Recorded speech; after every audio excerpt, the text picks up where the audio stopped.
법과 친해지는 제일 좋은 방법, 생생법률쇼. 안녕하세요. 진행을 맡은 김도희입니다.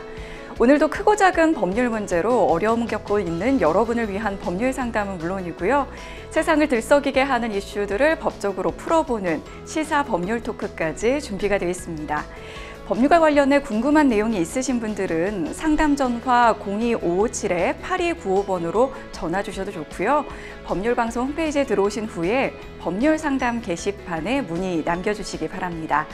그리고 화면 아래 하단에 보이는 이메일로도 상담 문의를 받고 있습니다. 각 분야 전문 변호사가 무료로 성심성의껏 상담해 드리니까요. 많이 참여해 주시기 바랍니다. 지금 이 방송은 유튜브를 통해서도 실시간으로 함께 방송되고 있습니다. 더불어서 많은 시청 부탁드리겠고요. 유튜브를 통한 소통의 창구도 활짝 열어두겠습니다.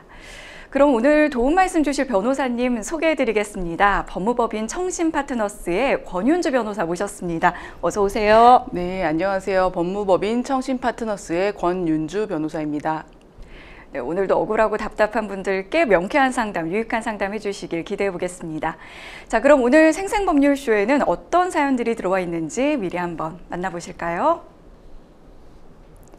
아들이 억울하게 성추행 누명을 썼어요. 돈 빌려간 지인이 파산 신청을 했어요.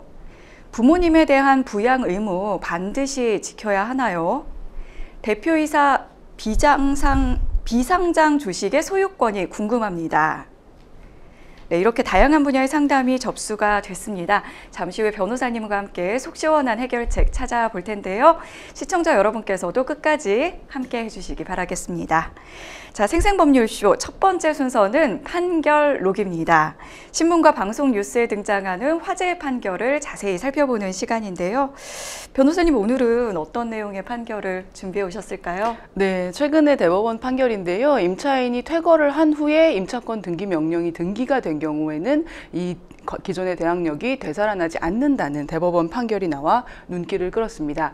이 부분에 대해 오늘 판결록에서 한번 다뤄보겠습니다. 네, 임차권 등기라는 이제 조금은 좀 생소한 용어가 나왔는데 우선 이 임차권 등기가 뭔지부터 좀 알려주셔야 될 것 같아요. 네, 임대차 계약 요즘에 다들 잘 아시는데요. 계약이 끝난 다음에 계약기간 만료 후에 보증금을 반환받음과 동시로 퇴거하지 않습니까? 네. 그래서 이러한 임대차 보호법에서 대항력을 발생하기 위해서 이제 점유와 주민등록 그리고 대항력에 대한 그 전입신고까지 하게 되어 있는데요. 보증금을 돌려받지 못하면 이사를 나가지를 못하게 됩니다.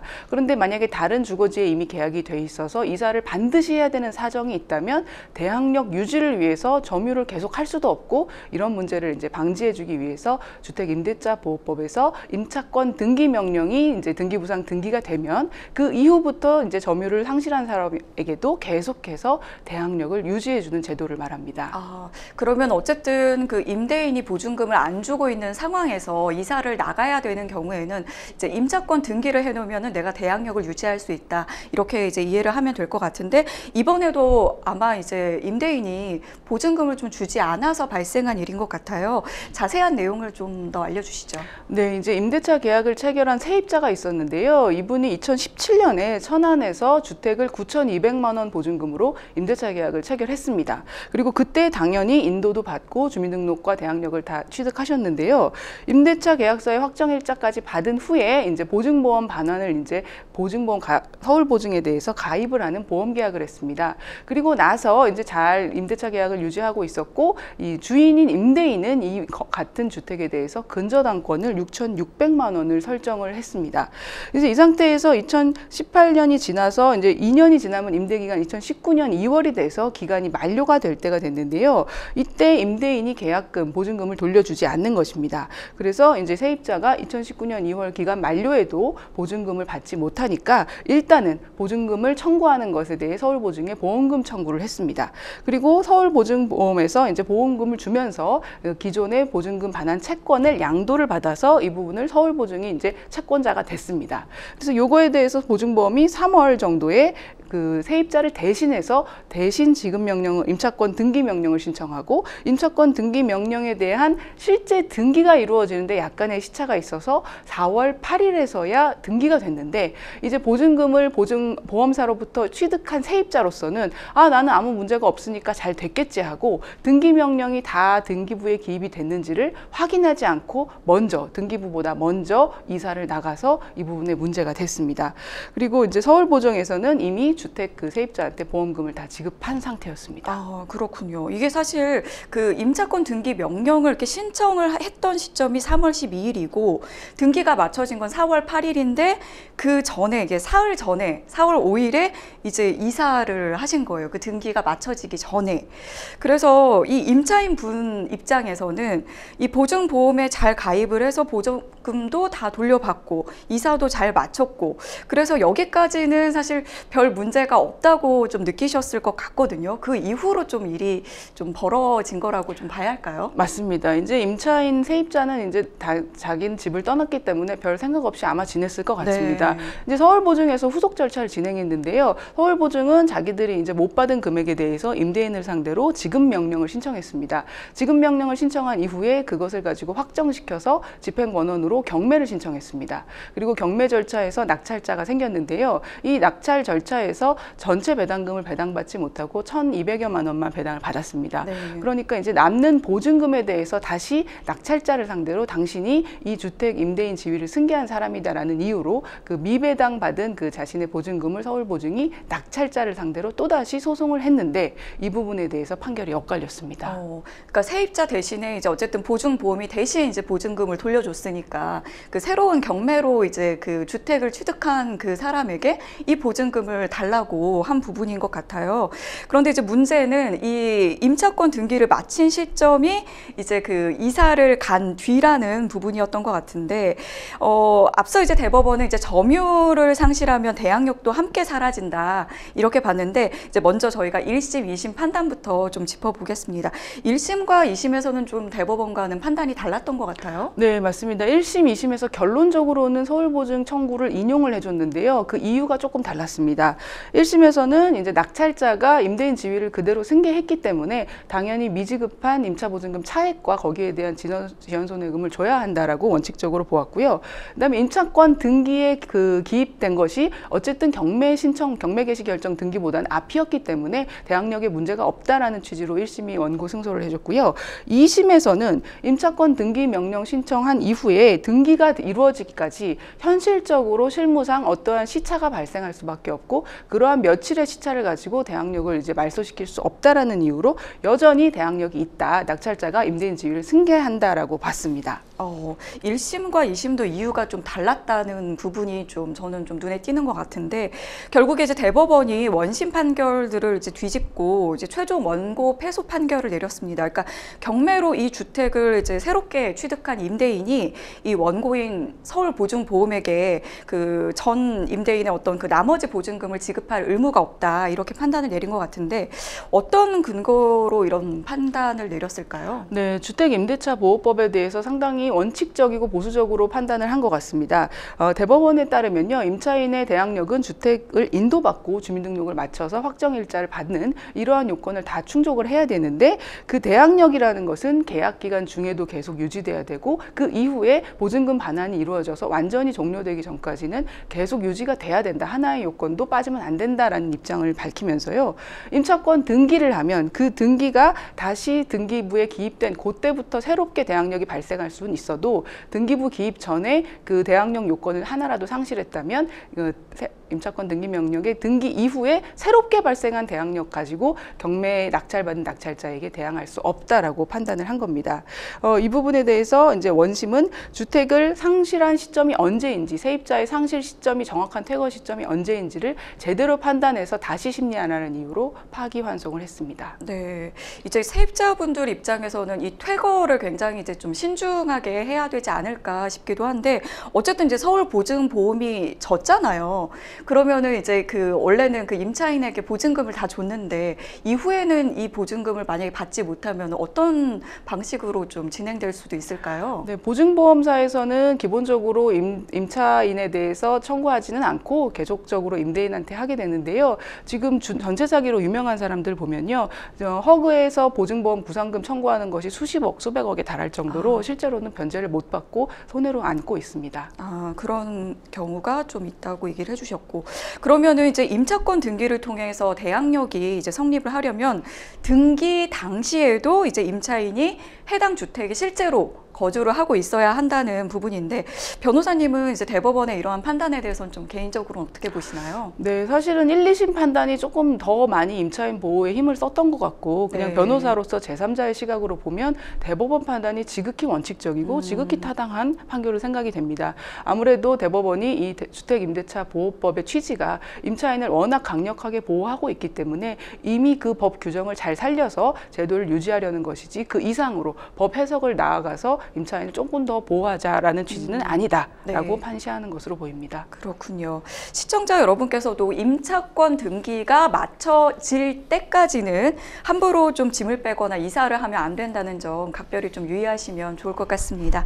지금까지 판결록 함께했습니다. 여러분은 지금 생생법률쇼를 시청하고 계십니다.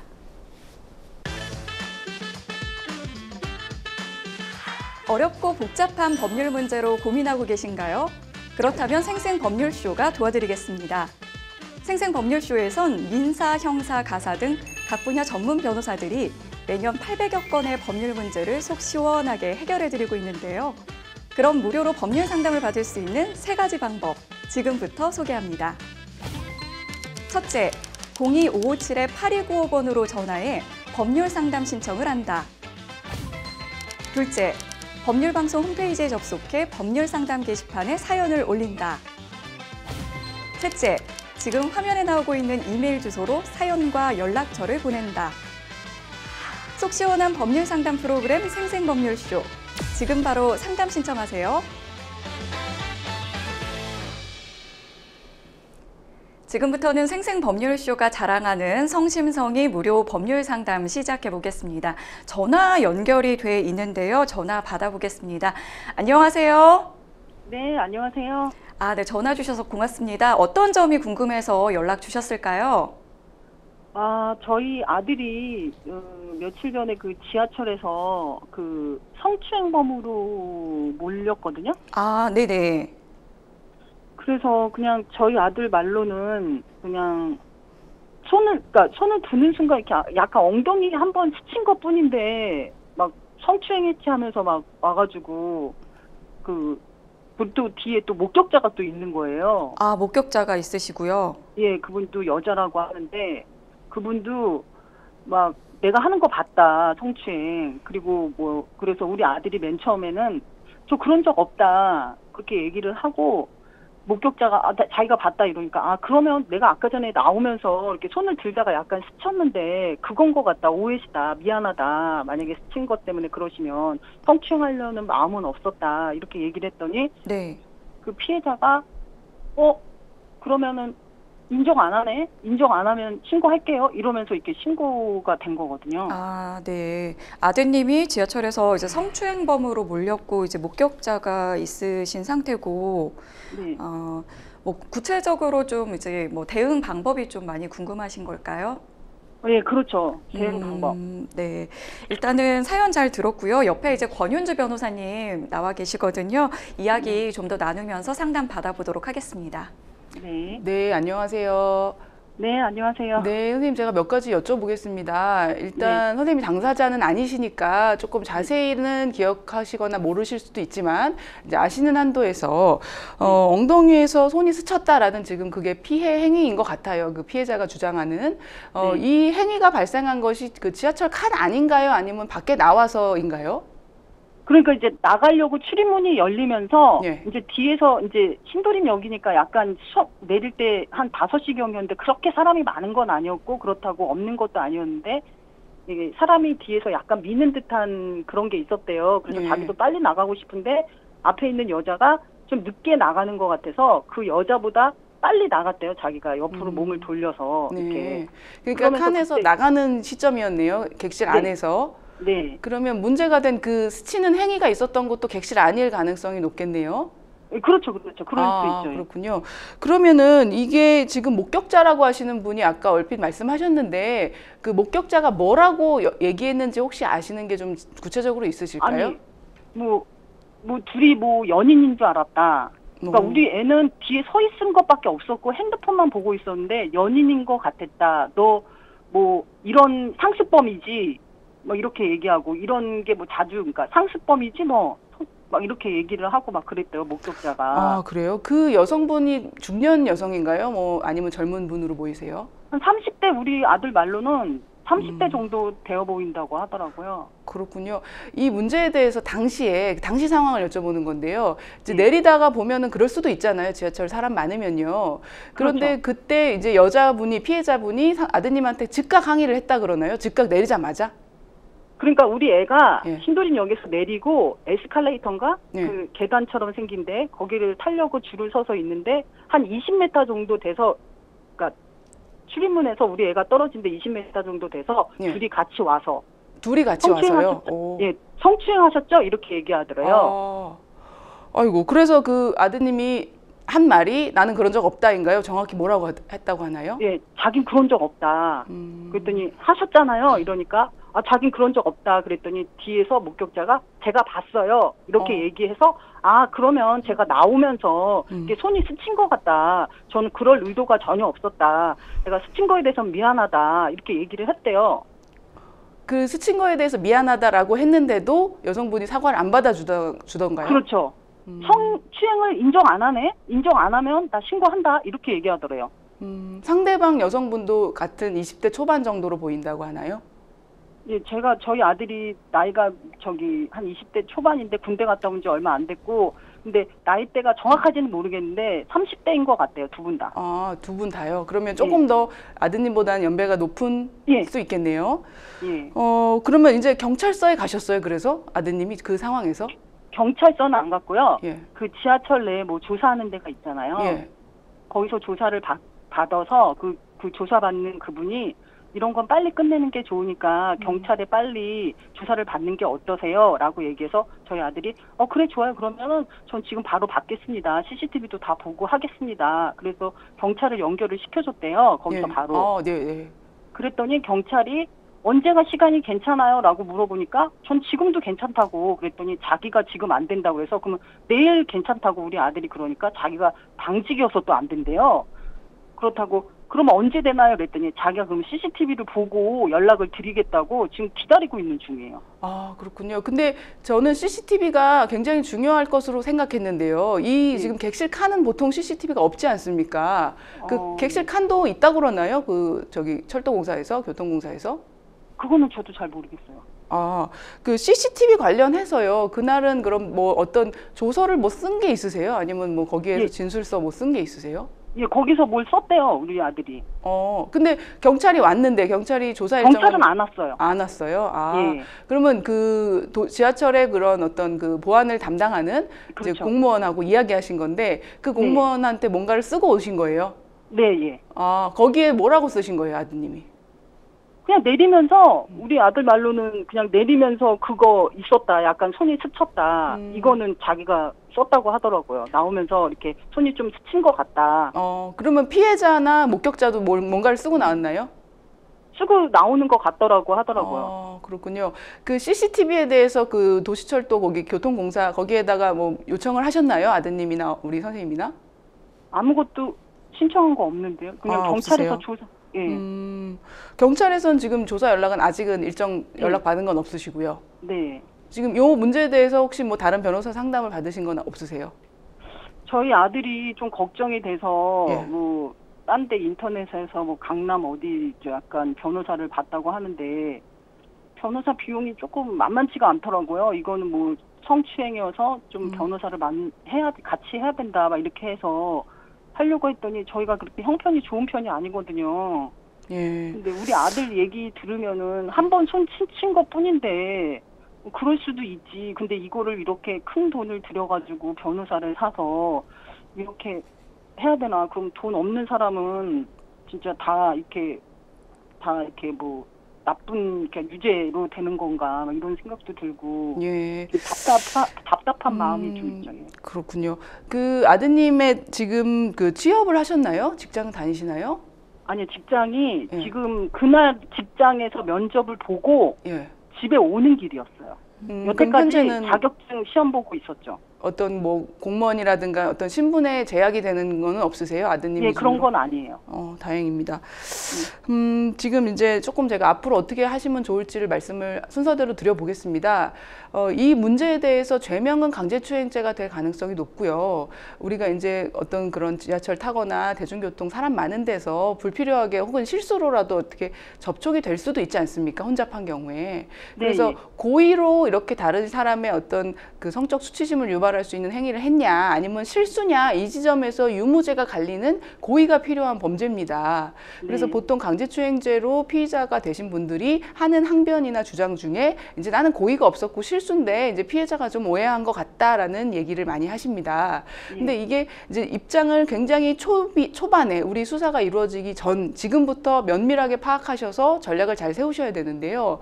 만약에 그 피해자의 진술 하나만 있다라고 하면 아드님이 억울하신 거를 충분히 여러 면에서 다각도로 우리가 다른 CCTV가 있는지, 우리 아드님에 대한 또 뒷받침해줄 목격자는 없는지, 물론 지하철이라 찾기는 어렵지만 어쨌든 최종적으로 우리가 할 수 있는 노력을 다해서 이 상황에서 우리 생각할 때 너무 억울해서 도저히 유죄 취지로는 갈 수가 없다라고 하신다 그러면 피해자의 주장만 있고 CCTV가 없다. 이런 상황이라면 사실 조금 해볼 수도 있겠습니다.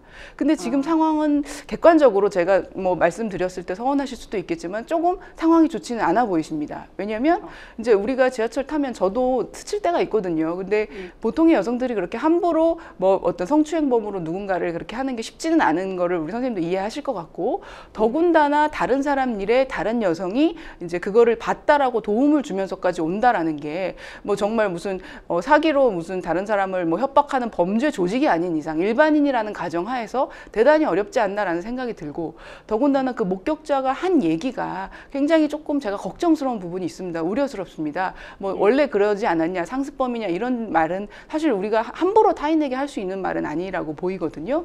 그래서 조금 그 표현이 우리 선생님 상황을 못 보셨으니까 혹시 아드님께서 우리 선생님한테 제대로 다 얘기를 안 하셨을 가능성은 좀 있어 보이고요.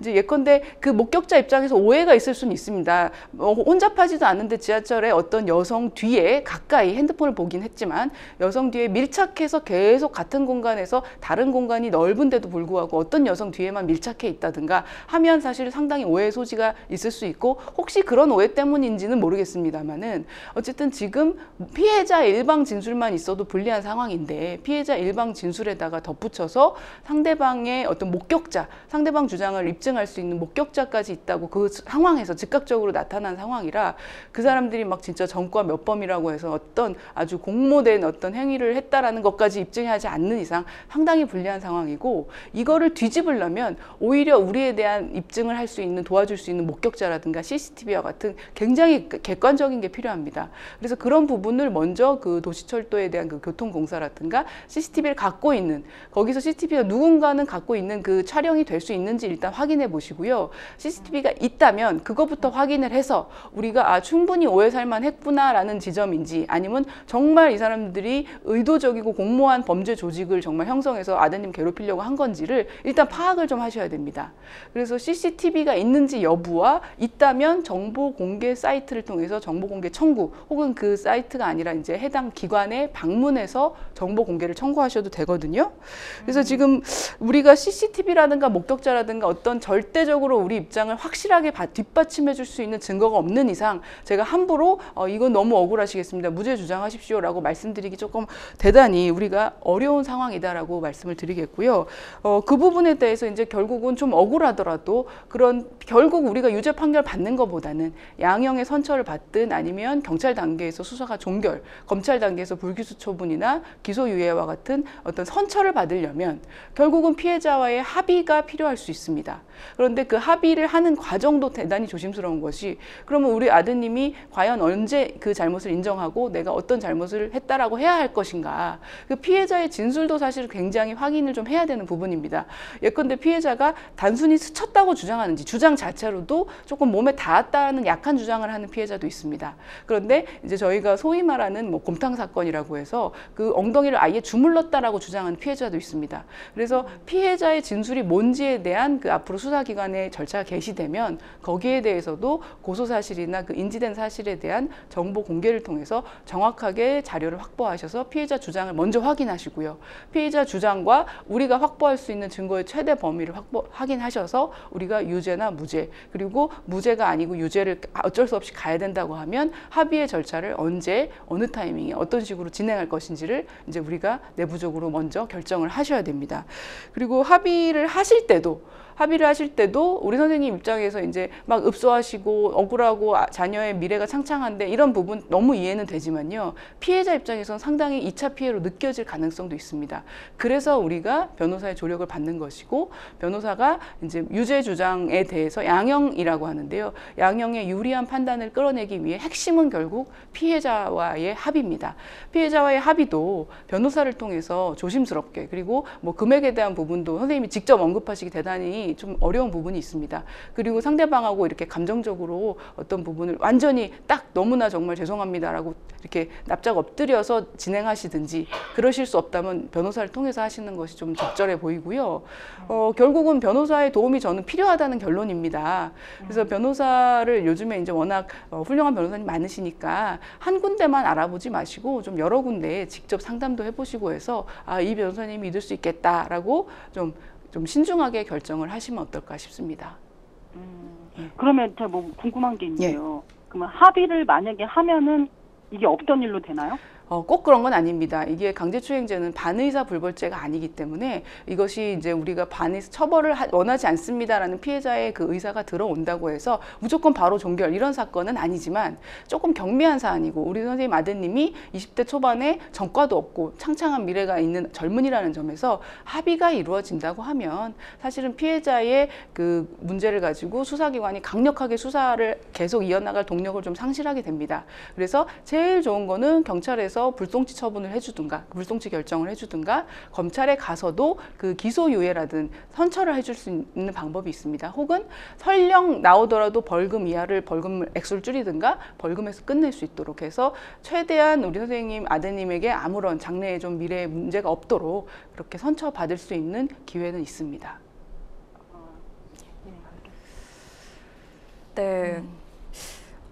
되게 궁금하셨던 부분은 좀 해소가 되셨을까요? 네, 지금 아니 좀 여러 가지 측면에서 물론 이제 뭐 이렇게 좀 오해가 있었을 가능성도 있겠지만 이제 저희 입장에서는 이제 변호사님께서 이제 좀 다각도로 좀 이야기를 좀 해주신 것 같습니다. 그래서 이 부분에 대해서 좀 잘 대응을 하셔가지고 원하시는 방향 쪽으로 좀 원하시는 결과 얻으셨으면 좋겠습니다. 오늘 상담은 여기까지 진행을 하도록 하겠습니다. 고맙습니다. 네, 감사합니다. 변호사님, 이 사람들이 좀 많이 밀집되어 있는 장소에서 좀 공공연하게 좀 발생할 수 있는 그런 사연이 아니었나 싶거든요. 네, 맞습니다. 네, 실제로도 좀 이러한 사연들이 좀 실무에서도 발생하는 경우가 많이 있죠. 네, 물론입니다. 이제 다만 이러한 사건을 담당하는 변호사 입장에서는 지금 말씀드린 대로 유죄냐 무죄냐의 입장을 정하는 게 사실은 굉장히 어려운 문제고 그것에서부터 사건이 시작한다라고 볼 수 있습니다. 근데 다만 피해자가 오해하는 경우도 있을 수가 있기 때문에 최선을 다해서 피해자의 말이 진실인가 아닌가에 대한 부분을 객관적으로 검증해보고 입장을 정하셔서 만약에 이 부분이 조금 불리하다라고 하신다면 함부로 무죄 주장을 하지 않으시는 것도 권하고 있습니다. 네, 일단은 그 CCTV라든지 또 다른 목격자를 찾는데 좀 주력을 하셨으면 좋겠다라는 이야기와 또 이제 피해자 주장을 좀 확인하고 검찰 단계에 넘어가지 않을 때 경찰 단계부터 좀 대응을 좀 잘 하는 게 좋을 것 같다 이런 의견을 주셨습니다. 오늘 알려드린 내용 바탕으로 잘 대응하셨으면 좋겠습니다. 여러분은 지금 생생법률쇼를 시청하고 계십니다. 어렵고 복잡한 법률 문제로 고민하고 계신가요? 그렇다면 생생법률쇼가 도와드리겠습니다. 생생법률쇼에선 민사, 형사, 가사 등 각 분야 전문 변호사들이 매년 800여 건의 법률 문제를 속 시원하게 해결해드리고 있는데요. 그럼 무료로 법률 상담을 받을 수 있는 3가지 방법, 지금부터 소개합니다. 첫째, 02-557-8295번으로 전화해 법률 상담 신청을 한다. 둘째, 법률방송 홈페이지에 접속해 법률 상담 게시판에 사연을 올린다. 셋째, 지금 화면에 나오고 있는 이메일 주소로 사연과 연락처를 보낸다. 속 시원한 법률 상담 프로그램 생생법률쇼. 지금 바로 상담 신청하세요.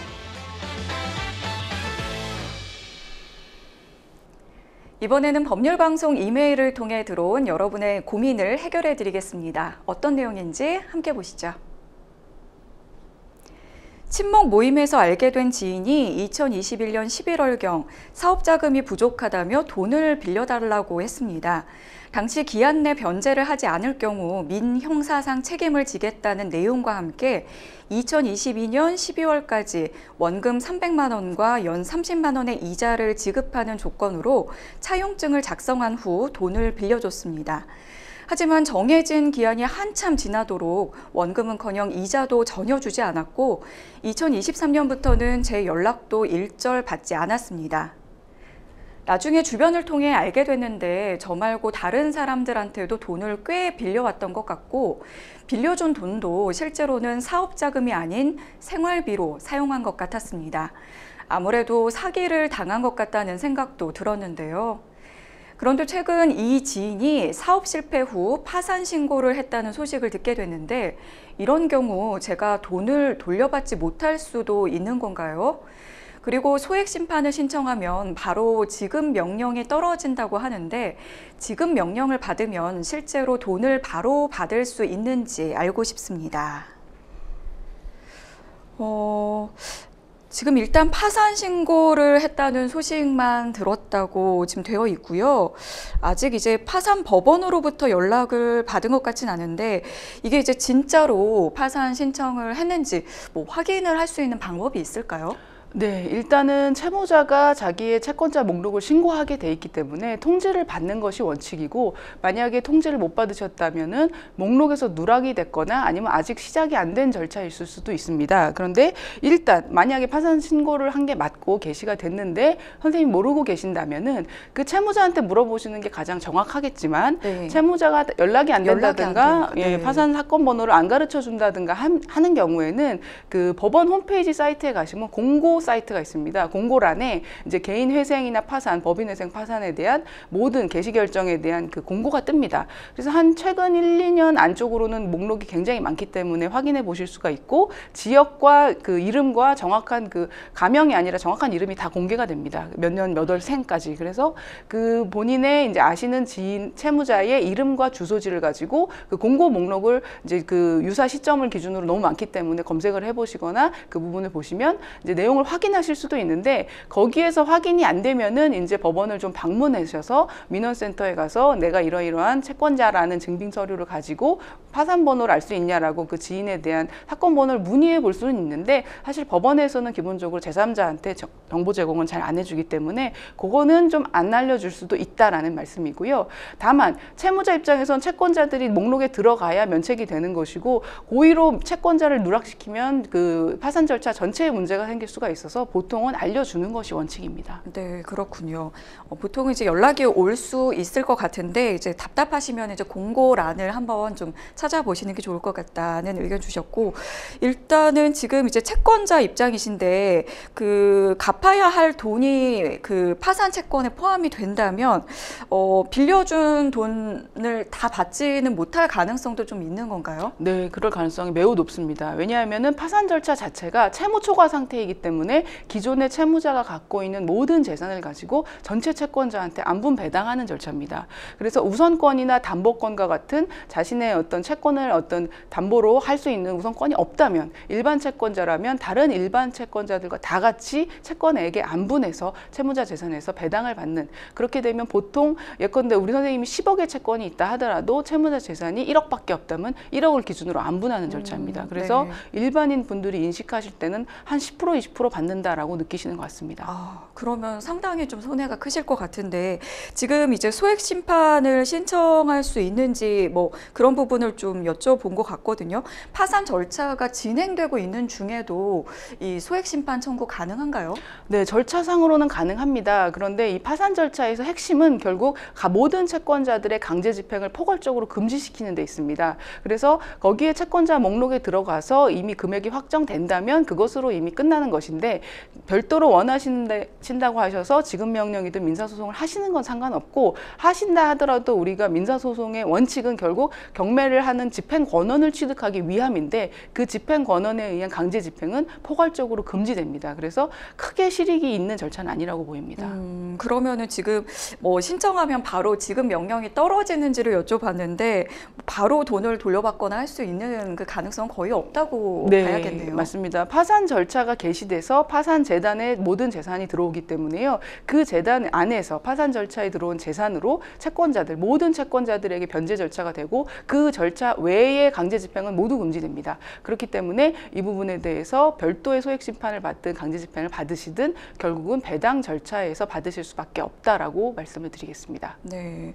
그러면 좀 답답한 마음에 좀 개인적으로라도 연락을 좀 계속 하려고 하신다거나 뭐 독촉을 하거나 이러면은 좀 발생할 수 있는 문제도 혹시 있을까요? 네, 이제 면책 결정이 확정이 되고 나서는요, 그 이후부터는 독촉을 함부로 하거나 하는 것도 문제가 됩니다. 실제로 금융기관이 면책이 된 채무자한테 빚 독촉을 했다가요, 불법행위로 위자료를 이제 배상하라는 손해배상 청구를 받은 적도 있고요. 지속적이고 반복적으로 독촉을 하면요, 채권자의 공정한 추심에 관한 법률에 위반해서 500만 원 이하의 과태료를 받을 수가 있습니다. 근데 이제 만약에 이 채권자, 상담자님의 채권이 고의로 채권자 목록에 들어가지 않은 경우라면은 그거는 면책 대상이 아니었기 때문에 이 부분에 대해서 면책 효과가 미치지 않고 그냥 일반 채권자로서 민사소송도 하시고 강제 집행도 하실 수는 있습니다. 그런데 고의로 채무자가 누락을 했냐에 대한 부분을 채무자가 결국 그 소송이든 거기에 대한 강제 집행 과정에서 이의를 할 수밖에 없고, 네. 그 이의 절차에서 채무자의 고의성을 입증하는 것은 우리 선생님 상담자님인 채권자의 몫이 되는데, 사실 그러기 위해서 내가 채권을 행사한다, 파산 절차가 있으면 알려줘라라는 식의 내용 증명이든 문자든 끊임없이 연락한 증빙을 남겨두시면 좋겠습니다. 아, 그렇군요. 만약에 뭐 그럴 가능성도 좀 있지 않습니까? 빚을 갚지 않으려고 일부러 뭐 고의로 뭐 파산을 신청한 경우라면, 그런 경우라면 어떻게 좀 대응을 하면 좋을까요? 네, 이제 많은 채권자분들이 걱정하시는 부분 중에 하나인데요. 채권자가 만약에 파산 절차가 진행 중인데 고의로 채무자가 재산을 은닉하다거나 아니면 허위로 대출을 받는다거나 실제로는 대출 채무를 변제할 의사가 없이 채권을 막 늘리느라고 파산 요건 맞추느라고 막 긴급하게 허위의 대출을 받는다든가 하는 사정이 있다면요, 그 채권자가 파산 절차에 대해서 그 절차 과정에서 이의 신청을 하시는 방법도 있고요. 면책 결정이 이미 난 이후에 그런 사실을 아셨더라 하더라도 그거에 대한 면책 취소를 신청하실 수가 있습니다. 그리고 이 부분은 사기파산죄라는 형사처벌도 가능합니다. 네, 보통은 저희가 뭐 차용증도 쓰지 않아서 이제 답답한 경우가 있는데, 이번에는 사실 차용증도 작성을 하셨거든요. 차용증을 작성했는데도 이제 지금 돈을 못 돌려받을 만한 지금 상황이 됐는데, 더 확실한 조치 같은 게 있을까요? 네, 이제 우리가 차용증을 받고 거기에 대해서 실제 변제가 안 되면 하시는 것이 민사소송입니다. 민사소송은 결국 강제집행 권한을 취득하는 절차인데, 이것을 생략하기 위해서 공정증서를 받는 그런 절차가 있습니다. 가까운 공증사무실에 가셔서 집행문이 부여되는 공정증서를 발급받으시면 소송 절차를 간략하게 하실 수가 있고요. 근데 이것도 결국 강제집행을 하기 위한 절차에 불과하기 때문에 가장 좋은 방법은 은행에서 우리 대출을 해줄 때 신용을 네. 보거나 담보를 보지 그 않습니까? 네. 예, 그래서 그 사람의 담보를 받으면 뭐 제일 좋고, 담보가 아니더라도 직장이 탄탄한 사람이면 소속이 어딘지 정확하게 그 사업 고용주의 명칭이라도 알아두시는 것이 좋습니다. 네, 그렇군요. 도움이 될 만한 정보까지 함께 안내를 해드렸습니다. 자, 계속해서 저희는 두 번째 이메일 사연 만나보겠습니다. 저는 올해 초 유명 기업에 취업을 했습니다. 취업을 하자마자 부모님께서는 매달 50만 원씩 생활비를 달라고 하시는데요. 사실 저는 고등학교 때부터 제가 벌어 등록금 내고 생활비를 썼습니다. 17살 이후에는 단돈 1,000원도 부모님께 손 벌린 적이 없습니다. 20대 초반 부모님 집에 살 때도 전기세, 난방비 많이 나온다고 잔소리를 하셔서 아르바이트 한 돈을 매달 15만 원씩 드렸습니다. 외식을 해도 꼭 제가 돈을 냈고 부모님께서는 제게 밥 한 번 사주신 적 없습니다. 쪼들리는 20대를 보내며 어렵게 취업을 했는데 생활비를 달라고 계속해서 압박하십니다. 부모님 전화 받는 게 두려울 정도로 거의 매일 전화해서 생활비를 달라고 하시는데요. 그냥 용돈으로 생각하고 드리고 말자는 생각을 하다가도 제가 힘들 땐 한 푼도 도와주지 않았고 아직까지 등록금, 보증금 대출까지 빚도 있는 상황인데 너무 당당하게 말씀하시니 서운하기도 합니다. 심지어 법적으로 자식이 부모에게 부양료를 꼭 줘야 한다고 강조하시기도 했는데요. 부모님 생활비를 제가 꼭 드려야 하나요? 이게 같이 밥을 먹을 때도 한 번도 밥을 사주신 적이 없다는 게 저는 좀 놀랍긴 한데 법적으로 부모 부양료는 어떻게 규정이 돼 있나요? 네, 민법에는 이제 직계 혈족과 그 배우자 간에 서로 부양 의무가 있다라고 규정하고 있고요. 기타 친족은 생계를 같이 하는 경우에만 부양 의무가 있다라고 규정을 합니다. 그러니까 법적으로 자녀는 부모에게 그리고 부모는 자녀에게 서로 간에 부양할 의무가 있는 것인데요.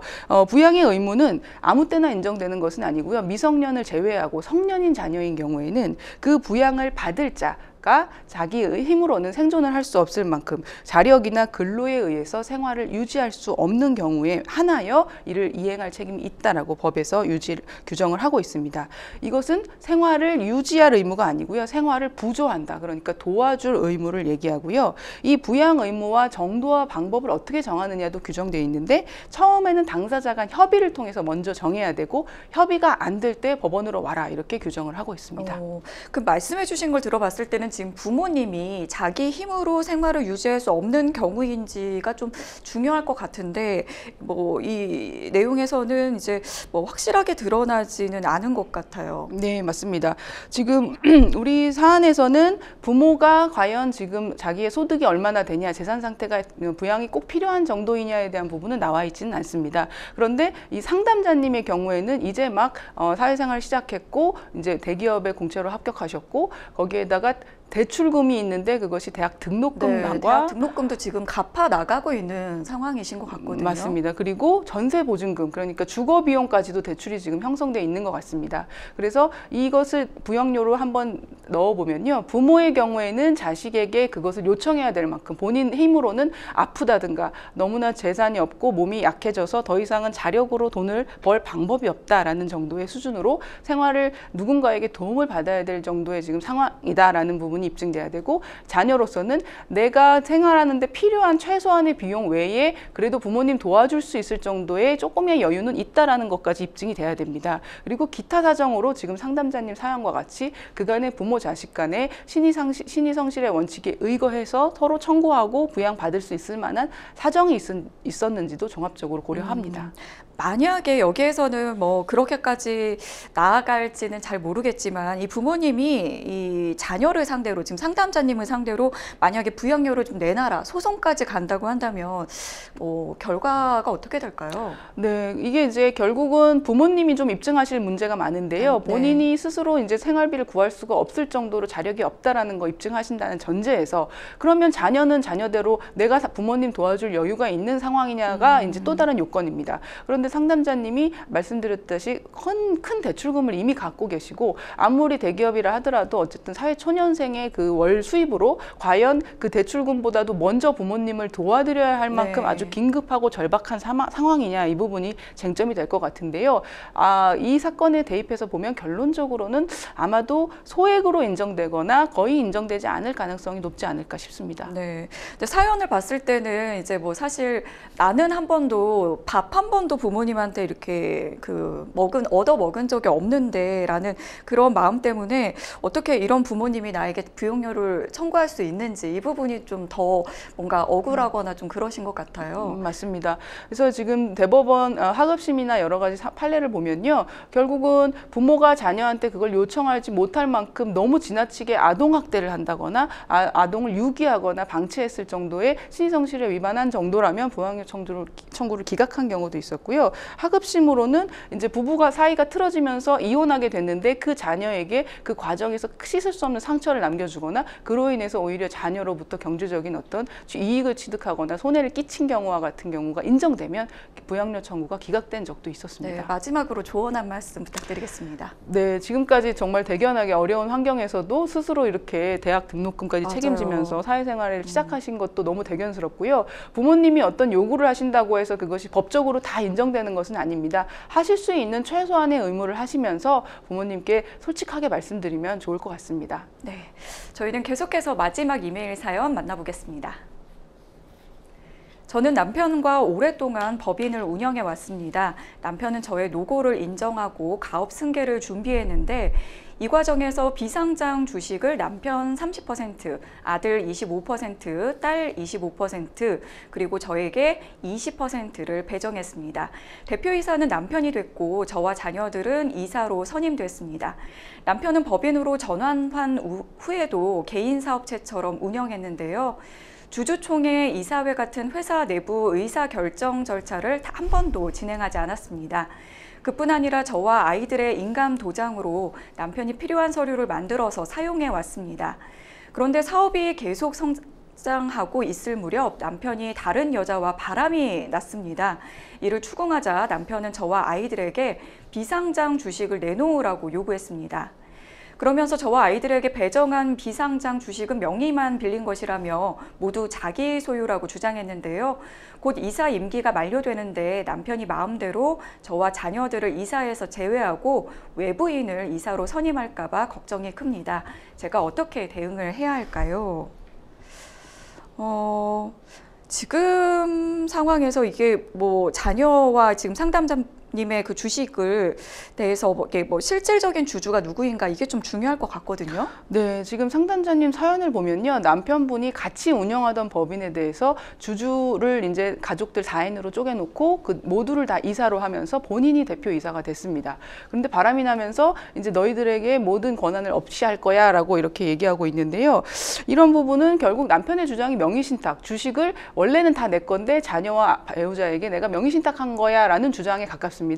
그런데 주식 명의신탁, 특히나 그 상대방 명의수탁자가 가족인 경우에는요. 명의신탁 주장을 입증하는 남편분의 입증 책임이 상당히 어렵고 두껍습니다. 그래서 그것을 입증하는 것이 대단히 어렵고 특히나 가족이기 때문에 명의신탁 할 수도 있고 심지어 증여할 수도 있는 겁니다. 그래서 법원이 함부로 이것이 명의신탁된 주식이다, 남편 주식이다라고 인정하지도 않을 뿐더러 이제 남편분과 이 법인을 같이 운영해온 사실관계까지 있기 때문에 이 주장이 쉽게 인정되지는 않을 것으로 보입니다. 네, 그 전에는 이제 아이들의 어떤 인감 도장으로 그냥 본인이 좀 마음대로 좀 서류를 만들기도 했던 것 같은데 그 남편이 이 아내와 자녀들 명의 주주권을 이렇게 뭐 임의로 행사할 수 있는 건가요? 네, 기존까지는 서로 가족 간의 갈등이 없었기 때문에 위임장을 제공하거나 아니면 위임장이 없더라도 인감증명서와 인감도장을 통째로 맡겨놓는 행위 자체를 포괄적인 권한 위임이다라고 볼 수도 있고 그렇기 때문에 과거의 모든 행위를 위조로 만약에 고소하신다면 그거는 권한 위임에 따른 적법한 행위라는 이유로 위조가 잘 되지 않을 가능성이 높습니다. 그런데 지금부터 이제 서로 분쟁이 발생한 이후부터는 모든 위임을 철회한다는 공문을 명확하게 보내시고 실제로 인감도장을 반환을 받으셔야 됩니다. 그리고 반환이 안 된다면 심지어 인감도장을 실물을 교체하셔가지고 명확하게 당신이 앞으로 나의 인감도장을 대리해서 쓸 수 없다라는 증빙을 만들어 놓으시면 남편분이 그 인감을 가지고 하는 모든 행위에 대해서 이제 앞으로 법적 조치를 취할 수가 있습니다. 과거에는 이제 포괄적으로 좀 위임한 걸로 볼 수 있지만 분쟁 이후부터는 좀 명확하게 좀 의사 표현을 좀 하실 필요가 있어 보입니다.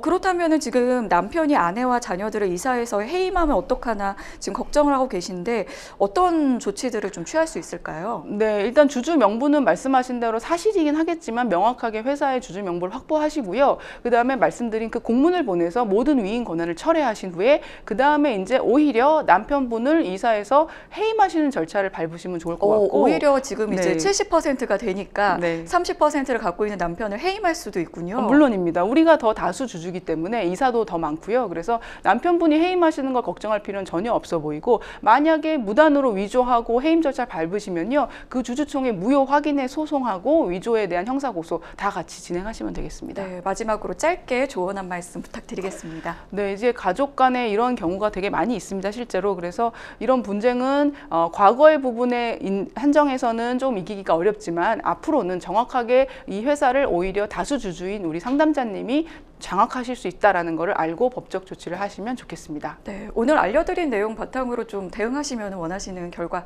있으실 것 같습니다.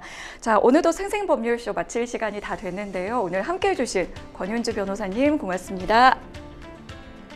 네, 앞서 보셨듯이 여러 가지 그 방법으로 법률 상담 해드리고 있습니다. 상담 전화 02-557-8295번으로 전화 주셔도 되고요. 법률 상담, 법률 방송 저희 홈페이지 들어오시거나 이메일로도 상담 문의 받고 있습니다.